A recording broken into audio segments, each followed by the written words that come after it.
नमस्कार दोस्तों, news India में आपका फिर से स्वागत है। दोस्तों, आज एक हम बहुत ही इम्पोर्टेंट टॉपिक के बारे में डिस्कस करने वाले हैं जो कि रिलेटेड है कोरोना वायरस के। लेकिन दोस्तों, आपको बता दें कि जैसा आपने अभी तक सुना होगा कि कोरोना वायरस यानी कोविड-19 के ही इंडिया में लगभग अब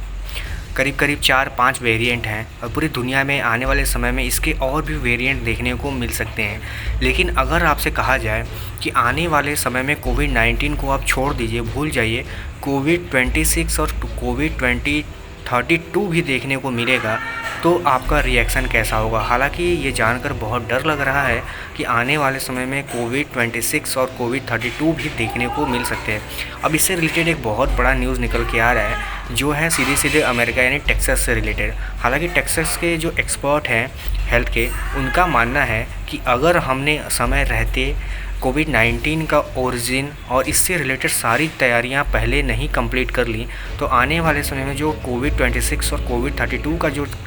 कहर होगा, हम उससे बाहर नहीं निकल पाएंगे। हालांकि ये बात बहुत ही विवादित है क्योंकि इसका जो ओरिजिन है वो समझ पाना बहुत मुश्किल है, क्योंकि चाइना किसी भी कंट्री को, चाहे वो WHO हो, चाहे अमेरिका की एजेंसियां हो या फिर किसी और देश की ही क्यों ना हो,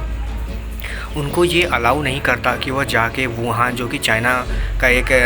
रिसर्च सेंटर है वहाँ पर, और वहाँ चाइना इस तरह के वायरल चीज़ों पर रिसर्च करता है और उससे एक अजीबोगरीब बायोलॉजिकल वेपन्स बनाने की कोशिश कर सकता है, ऐसा माना जाता है। हालांकि बहुत सारे देश ऐसा चाहते हैं कि वुहान में जाकर साइंटिस्ट कुछ ऐसा चेक करें या उनको पता लगाना चाहते हैं कि वहाँ का जो एनिमल है या फिर वहाँ के जो ह्यूमंस हैं जो आसपास रहते हैं, आखिर उनमें इसके कौन से DNA पाए जाते हैं इस वायरस के, या फिर जिसका जो जेनेटिक मटेरियल है उनके ब्लड सैंपल से मिल सकता है। इसी वजह से जो बाइडेन, जो कि अमेरिकी प्रेसिडेंट है, उनका भी मानना है कि उनको एक इंटेलिजेंस की टीम वहाँ भेजनी चाहिए जो कि जाकर वहाँ पे समय रहते पता कर ले, क्योंकि जो अमेरिकी एक्सपर्ट हैं वह यह बात कह रहे हैं कि अगर हमने कोविड-19 का जो ओरिजिन है इसको नहीं सही से समझा तो कोविड-26 और 32 का भी ओरिजिन हम नहीं समझ पाएंगे और फिर न ही उससे रिलेटेड हम बचाव पहले कर पाएंगे। अब आपको बता दें कि जी दुनिया भर की जो इंटेलिजेंस एजेंसियां हैं उनका मानना ये है कि चाइना, जो कि चाइना का वुहान लैब है, वहीं से सबसे पहले SARS-CoV-2 नाम का जो वायरस था वह गलती से, ये कह लीजिए, या चाइना ने खुद किया हो, वह एस्केप्ड हुआ था, यानी कि वहाँ से बाहर निकला था लैब से, और वो फिर पूरी तरह से दुनिया में फैलने लगा। लेकिन चाइना इस चीज़ को हमेशा छुपाता रहा है। चाइना ने कभी इस चीज़ को खुल के नहीं माना है कि उसकी गलती के कारण ही वायरस उसकी लैब से बाहर निकला है, जबकि WHO भी कहीं ना कहीं इसको सपोर्ट करता है, क्योंकि WHO को चाइना की तरफ से बहुत बड़ी फंडिंग दी जाती है। अमेरिका के बाद चाइना ही वो दूसरा कंट्री है जो उसको इतने बड़े पैमाने पर फंड करता है। तो WHO ने भी खुलकर कभी नहीं कहा है कि चाइना से ही वायरस की ओरिजिन हुई है, यानी कि WHO बार बार ये चाइना के सपोर्ट में आकर बयान भी देता है कि चाइना को ब्लेम ना किया जाए, क्योंकि चाइना के ऊपर ब्लेम करना सही नहीं है। हालांकि WHO भी ये जानता है कि ये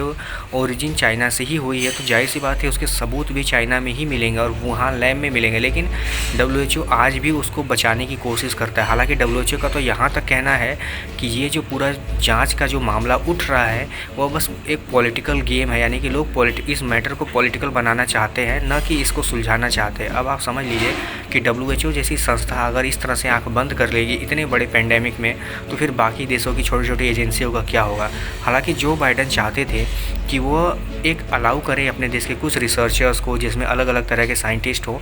और वो WHO के साथ मिलकर चाइना के वुहान जाएं और वहाँ पर ब्लड सैंपल्स कलेक्ट करें वहाँ के आसपास के लोगों का और एनिमल्स का, और ये पता लगाएं कि आखिर ये जो ओरिजिन है कोविड-19 की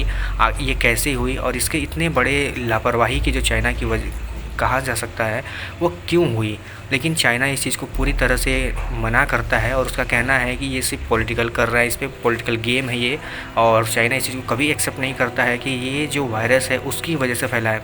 अब दोस्तों, आपको बता दें कि समस्या बस यहीं खड़ी हो रही है कि चाइना इस चीज़ को छुपाना चाहता है जबकि दुनिया इसके ओरिजिन को जानना चाहती है। और जैसा अमेरिकी एक्सपर्ट्स का मानना है कि आने वाले समय में दुनिया को कोविड-26 और 32 जैसी चीज़ों से भी सामना करना पड़ सकता है। ऐसे में अगर हमारे पास इससे रिलेटेड कोविड-19 के ही सही से इलाज ना हो, इसके बारे में पूरी जानकारी ना हो, तो हम फिर 26 और 32 का सही अंदाज़ा नहीं लगा सकते। और कहीं न कहीं ये भी एक बहुत बड़ी तबाही की वजह बन सकती है। तो दोस्तों आप अपने बताइएगा कि आपको क्या लगता है कि जब इंडिया या इंडिया के बाहर, जब इंडिया में खुद कोरोना के 5 वेरिएंट अभी हैं और आने वाले समय में अगर 26 और 32 के भी आ जाते हैं और इनके भी कई वेरिएंट्स बनते हैं, तो फिर दुनिया का जो इकोनॉमी है और हेल्थ इंफ्रास्ट्रक्चर है वो किस लेवल पर बर्बाद हो सकता है। आप ज़रूर बताइएगा आपका इस टॉपिक पे क्या मानना है। तो दोस्तों फिलहाल इस वीडियो में बस इतना ही। ये कोविड-19 और 26 और 32 से रिलेटेड एक छोटा सा अपडेट था जो कि बताना ज़रूरी था। फिर मिलते हैं किसी और वीडियो में किसी और टॉपिक के साथ। बट अभी तक जब सब्सक्राइब नहीं किया है चैनल तो कर लीजिए, क्योंकि हम लोग ऐसे ही इंडियन डिफेंस, एरोस्पेस और हेल्थ से रिलेटेड वीडियोस रोज़ लाते रहते हैं। चलिए कल मिलते हैं किसी और वीडियो में किसी और टॉपिक के साथ। तब तक के लिए धन्यवाद।